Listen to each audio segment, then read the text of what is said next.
So we've thought about the why of your event. We've thought about who your main audience is and how you will communicate to them about attending.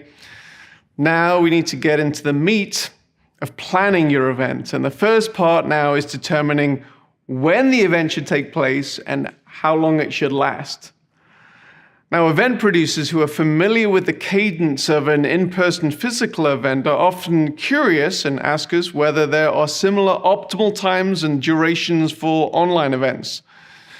There's no exact science in answering this question. However, there are some guiding principles which must be considered. In-person events will often require an attendee to take time out from their usual schedule. It might include travel and booking accommodation, and if this is the case for a significant portion of your audience, then it's often wise to make the hassle involved in travel and staying away from home worth it. You, as the event producer, must be concerned with the creation of space in the event, time for networking and meeting, as well as determining the potential for curated moments in plenary sessions which unite the messaging and can mobilize your entire audience. Now, hybrid events, online and in person, typically have the same considerations as in-person events, as it mirrors the in-person event experience. Now, it often comes as a surprise to first-time hybrid event producers that the people attending the online portion of the event are actually physically present at the event. They may have other commitments, or they may be in a hotel room, and they don't want to miss out on certain parts of the event. It may be that they missed a plenary session because of an offline meeting, and they are catching up with the flow of the event. The bottom line with hybrid events is that you should simply mirror the in-person schedule. Exclusively online events may be treated slightly differently.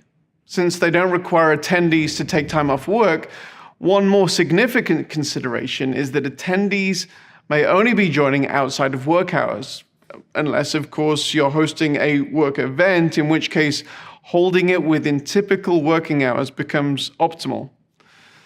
Many in-person expo-type events have very little main stage time and spread the event over a number of days so that attendees can network, have offline business meetings, grab a coffee or lunch together. These same components are not all present with online events. The event isn't constrained by a physical place, and therefore the times when aspects of the event happen will differ. It's important that you give thoughts to when your main plenaries in a virtual event happen for this very reason. If you typically have longer, more drawn-out plenaries, you may think about condensing your main program slightly time-wise. I might add that it's important not to swing the pendulum too far in the other direction. It's not unusual for our project managers to advise clients on the need to actually include breaks in their schedule when they have multiple back-to-back one-hour sessions. In addition, while you can't grab lunch with someone online, there are still numerous networking tools that should be factored in your event. Maybe give thought to how your event can be more than a simple one-way broadcast. The question remains, when should you schedule certain components within maybe a multi-day event? Now, there are no hard and fast rules. You know your audience, and we can have constructive conversation about that. But we typically see a few general rules that are different than in person. We often see spikes at the beginning of an online event in a much greater way than we would in an in-person where people may arrive late.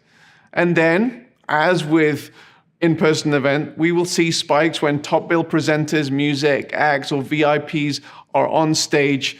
And so hopefully that's helpful as you start planning and thinking about the timing and the duration of your event. So that's pretty much all there is for this section. So let's go through our checklist.